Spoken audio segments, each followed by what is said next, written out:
O Senhor esteja convosco. Proclamação do Evangelho de Jesus Cristo segundo Lucas. Naquele tempo, quando as multidões se reuniram em grande quantidade, Jesus começou a dizer: esta geração é uma geração má. Ela busca um sinal, mas nenhum sinal lhe será dado a não ser o sinal de Jonas. Com efeito, assim como Jonas foi um sinal para os ninivitas, assim também será o Filho do Homem para esta geração. No dia do julgamento, a rainha do sul se levantará juntamente com os homens desta geração e os condenará, porque ela veio de uma terra distante para ouvir a sabedoria de Salomão. E aqui está quem é maior do que Salomão. No dia do julgamento, os ninivitas se levantarão juntamente com esta geração e a condenarão, porque eles se converteram quando ouviram a pregação de Jonas. E aqui está quem é maior do que Jonas. Palavra da salvação.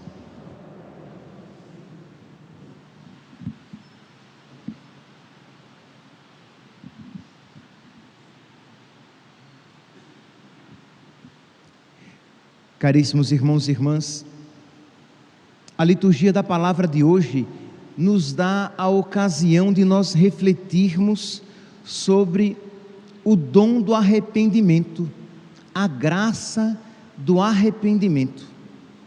Diz aqui, no Evangelho de hoje, que Jesus olha para aqueles que estão ali diante dele e faz uma repreensão séria. Diz: esta geração é uma geração má.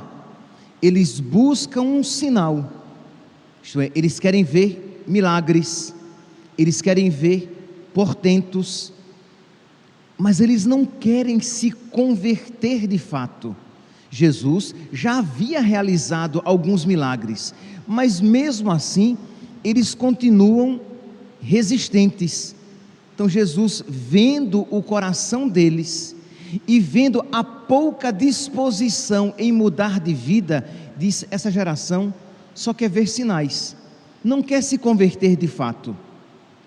Mas nenhum sinal será dado a não ser o sinal de Jonas. E aí Jesus fala a respeito de Jonas e diz que no dia do julgamento, a rainha do sul se levantará e condenará esta geração.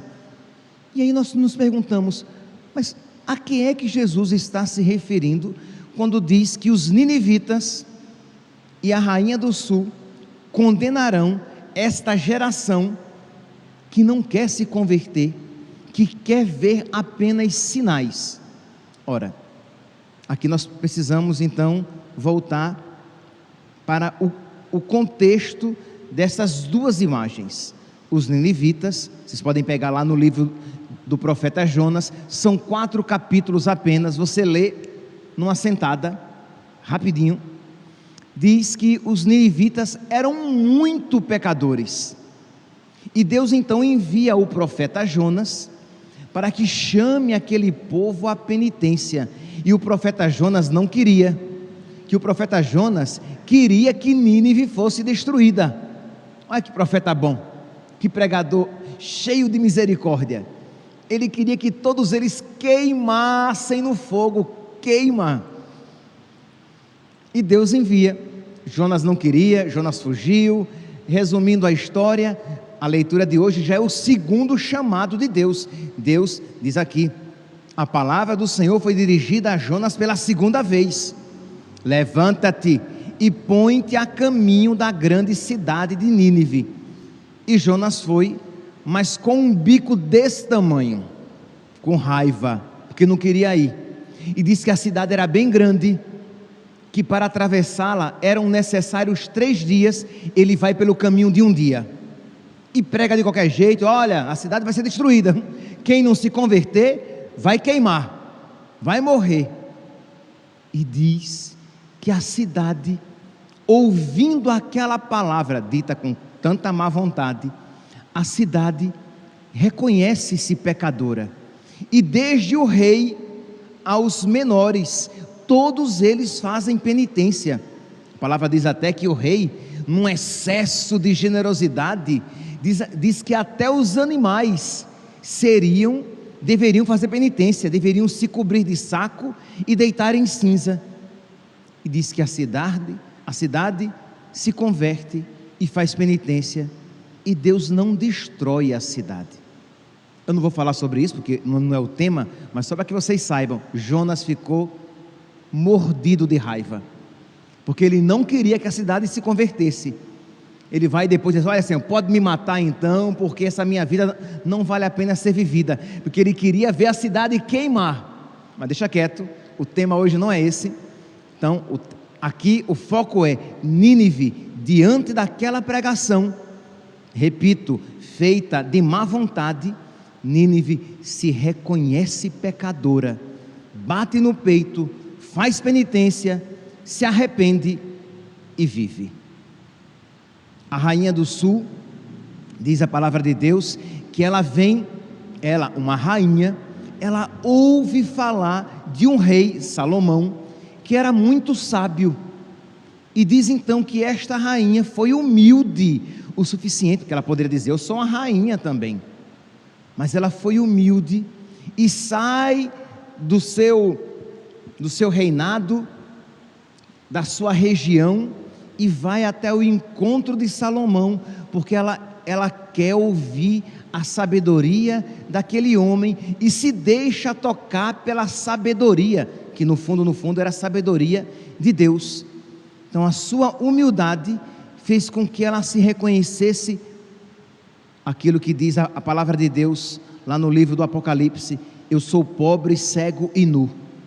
Ela reconheceu que ela era pobre, que ela era carente, que ela necessitava de algo maior, e ela vai então à procura da sabedoria na pessoa de Salomão. Meus irmãos, nós estamos entrando no tempo da quaresma, nós já estamos, nesta primeira semana da quaresma, e para que nós vivamos bem o tempo da quaresma, tempo de oração, tempo de penitência, tempo de caridade, nós precisamos nos reconhecer doentes, necessitados de uma quarentena. Só faz quarentena quem se reconhece doente. Se uma pessoa diz: não, eu estou saudável, eu não tenho doença nenhuma, eu não preciso fazer quarentena. Mas se ele se sabe doente, pobre, cego e nu, se ele se sabe tocado pela miséria, pela desgraça do pecado, ele sabe que precisa fazer quarentena, quaresma, este tempo em que nós vamos buscar mais intensamente os remédios que Deus nos propõe. Isso eu disse, tenho uma forte impressão que eu disse já no início, na quarta-feira de cinzas. Se nós não formos humildes e não nos reconhecermos necessitados de Deus, se nós não formos humildes e não nos reconhecermos pecadores, merecedores do inferno, egoístas, nós não iremos nos converter, porque nós não iremos suplicar a misericórdia de Deus.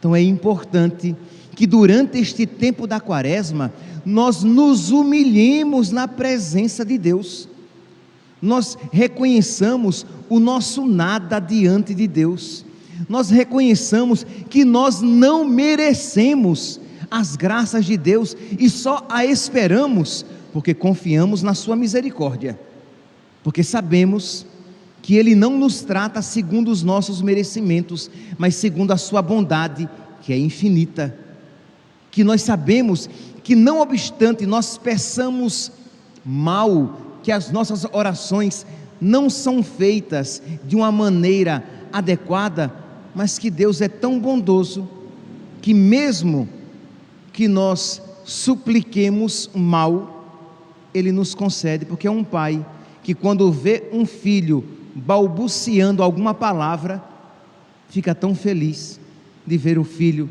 pedindo água, quando apenas emite algum som, ele diz: ele quer água, ele quer comida.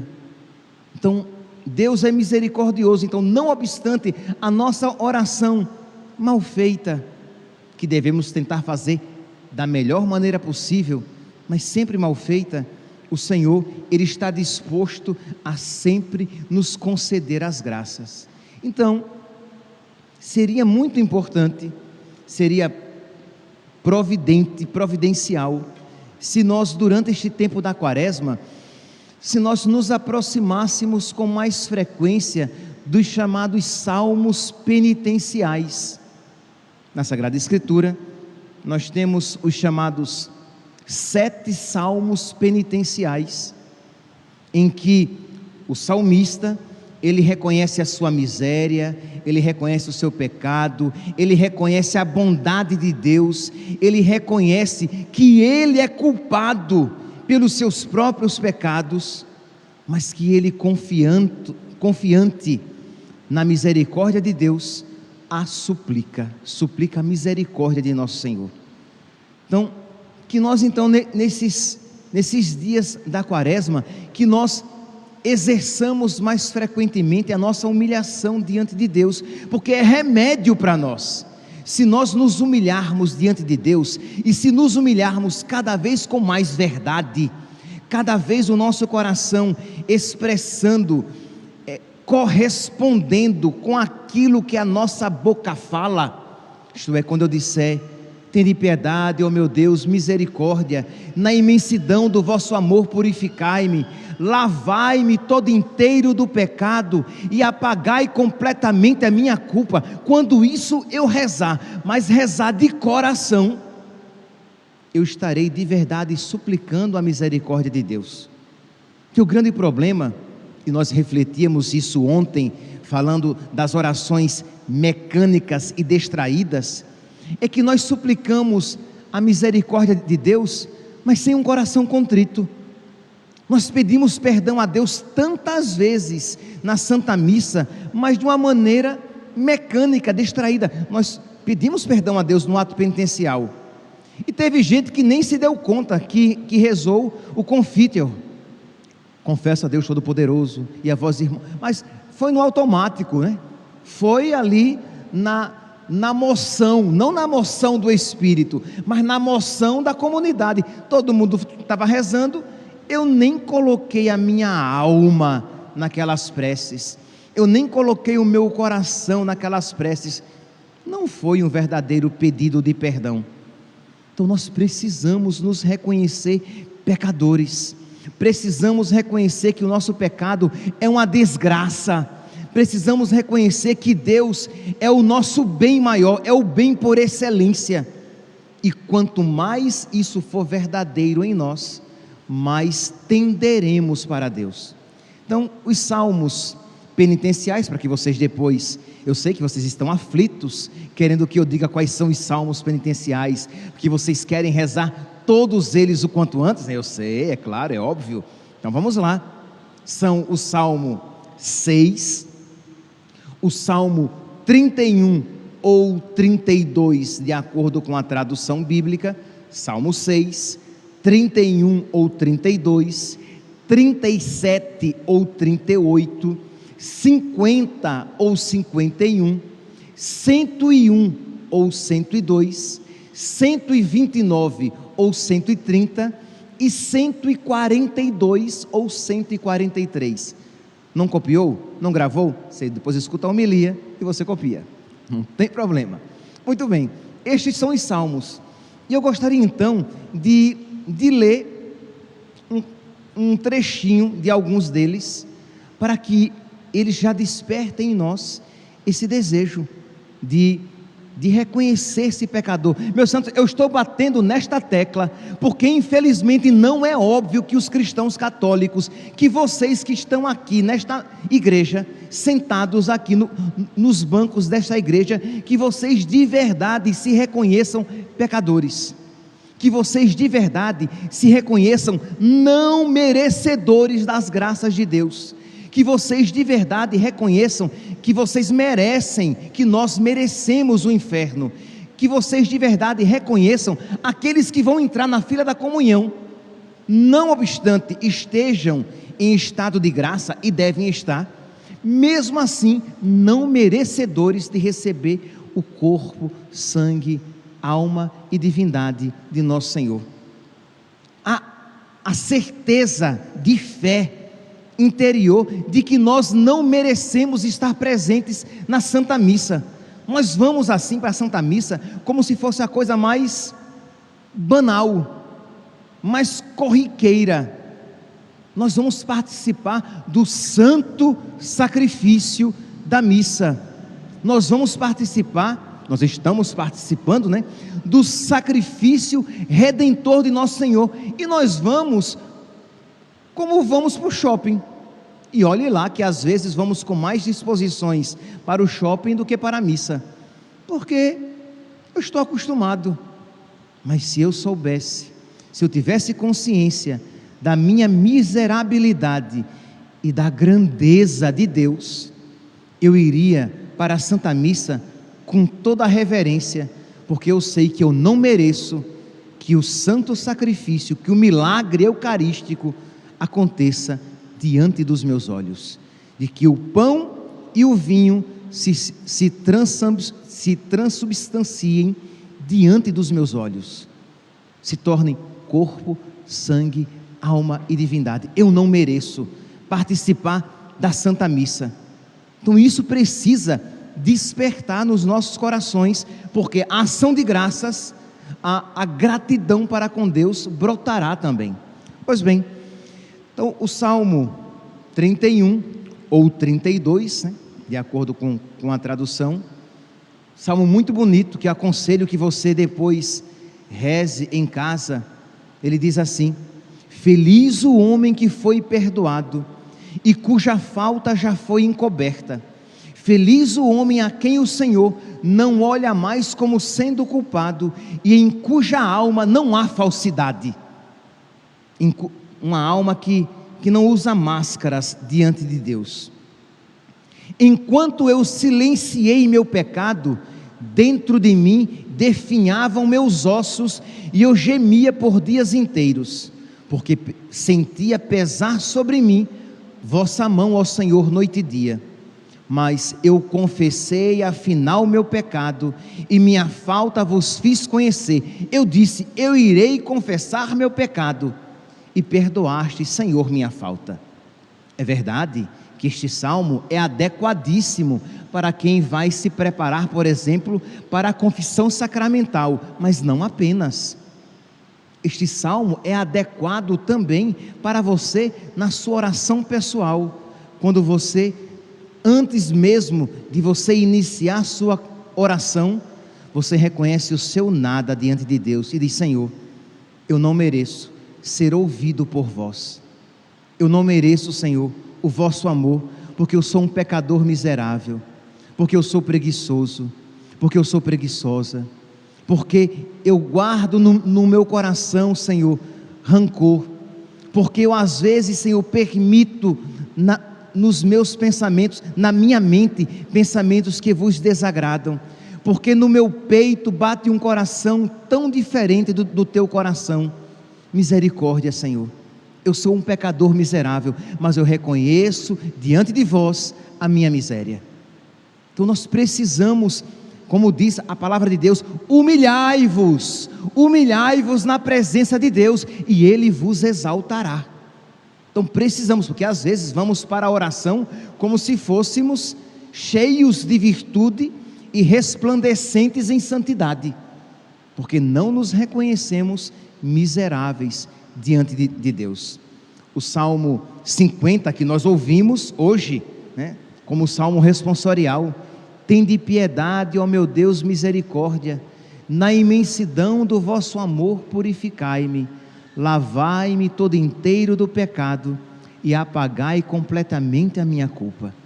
Repito, não estou aqui falando apenas de um reconhecimento dos seus pecados na confissão sacramental, é óbvio, mas também diante de Deus, quando você vê como você corresponde pouco às graças de Deus. Imagine aqui, se eu pedisse, eu não estou pedindo, se eu pedisse, levante a mão quem já recebeu a Eucaristia alguma vez na vida. Eu acho que todos vocês que estão aqui iriam levantar a mão.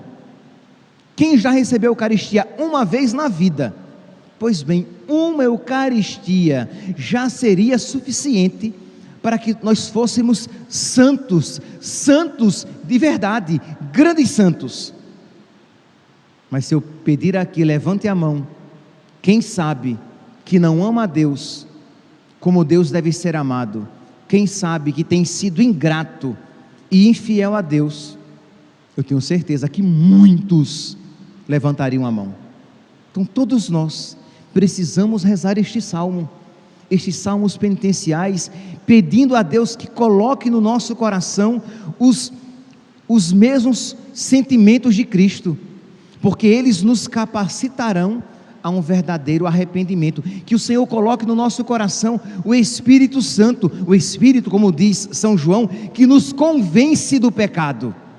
Um dos dons do Espírito Santo é o convencimento do nosso pecado, que nós vejamos que somos pecadores, que somos medíocres, que somos superficiais, que somos preguiçosos, que somos invejosos, que somos orgulhosos, que somos maldosos. E para que isso, o que? Nos deixe deprimidos e nos faça entrar num quadro clínico de depressão? Não! Para que você, vendo a sua miséria, você veja como Deus é bom, porque não obstante toda essa sua maldade, Deus o ama, e Deus constantemente estende a mão para você, concedendo-lhe as graças, para que você possa crescer no amor de Deus, e crescer no amor aos irmãos, para que você saia deste estado de egoísmo, de desconfiança de Deus, de preguiça espiritual, de quem não quer ser santo, para que você entre neste processo de santificação. Então é importante que nós nos humilhemos na presença de Deus. Humilhai-vos na presença do Senhor. Salmo 129, um dos mais bonitos, sem sombra de dúvidas, que nós rezamos todas as quartas-feiras nas completas. Das profundezas eu clamo a vós, Senhor, das profundezas da minha miséria, das profundezas da minha pequenez, das profundezas eu clamo a vós, Senhor, escutai a minha voz, vossos ouvidos estejam bem atentos ao clamor da minha prece. Se levardes em conta nossas faltas, quem haverá de subsistir? Quem é que pode aguentar? Quem é que pode permanecer na presença de Deus? Ninguém. Se o Senhor levar em conta as minhas faltas, as minhas misérias, eu não aguento, eu não suporto, eu não subsisto, eu não me mantenho diante de Ti. Eu não consigo olhar para o sol com os olhos fixos, a minha retina será queimada. Eu não consigo, Senhor, permanecer diante de vós, se vós levardes em conta as minhas faltas. Mas em vós se encontra o perdão. Eu vos temo e em vós espero. No Senhor ponho a minha esperança, espero em sua palavra. E aí continua o salmo proclamando a bondade e a misericórdia de Deus. Então nós precisamos, meus santos, eu espero de verdade que você depois copie esses salmos, isto é, o número dos salmos, e você comece. Hoje você reza um salmo, amanhã você reza o outro salmo, na sua oração pessoal, pedindo a Deus o dom da humildade diante de Deus, pedindo a Deus o dom de você se ver como você é visto por Deus, na sua pequenez, para que você seja um verdadeiro filho da Virgem Maria. Ele olhou para a minha humildade, Ele olhou para a minha pequenez. Ora, se a Virgem Maria isso disse, o que diremos nós? E dizem os santos, né, conhecedores, os santos teólogos, que a Deus agradou muito mais a humildade da Virgem Maria do que todas as suas outras virtudes. Ele olhou para a pequenez da sua serva. Humilhai-vos diante do Senhor e Ele vos exaltará. Reconhecei a vossa miséria e Ele vos curará. Reconhecer as vossas doenças, e Ele derramará o óleo do Espírito para curar as nossas misérias. Mas se você não reconhece a sua doença, o Senhor, se nos conceder mais graças, mais orgulhosos nos tornaremos. Então, o nosso orgulho impede a mão de Deus, a mão generosa de Deus. Então, humilhemo-nos diante do Senhor. E por último, para terminar, o Salmo 142, que nós também rezamos às terças-feiras, que diz: ó Senhor, escutai minha prece, ó meu Deus, atendei minha súplica, respondei-me, ó vós Deus fiel, escutai-me por vossa justiça, não chameis vosso servo a juízo, pois diante da vossa presença não é justo nenhum dos viventes. Não me chame, Senhor, não me chame para o vosso juízo, ao vosso tribunal, porque quem é justo diante de vós? Santa Teresinha, e termino, ela dizia que a alegria dela era saber que no fim da vida ela seria julgada pela misericórdia. Mas, meus santos, para que nós tenhamos esta confiança, para que nós possamos ser beneficiados com a misericórdia de Deus, nós precisamos nos reconhecer necessitados de misericórdia.